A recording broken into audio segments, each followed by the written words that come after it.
میں ٹیکساس کی رہنے والی امریکی ہوں۔ میں جہاں تھی وہاں میں سکون میں نہیں تھی، میں خود کو محفوظ نہیں سمجھتی تھی۔ جب میں عیسائیت میں تھی تو میں نے یہ محسوس نہیں کیا تھا، لیکن اس دفعہ مجھے محسوس ہوا۔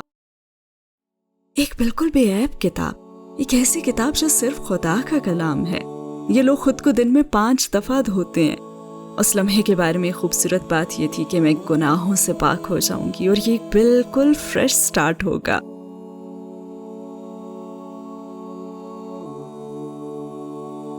وہ دن جب اس دنیا نے آخری نبی کو کھویا۔ میں 14 سال سے انٹرویوز دے رہی ہوں اور ایسا پہلی دفعہ ہوا ہے کہ کسی نے مجھ سے یہ سوال پوچھا۔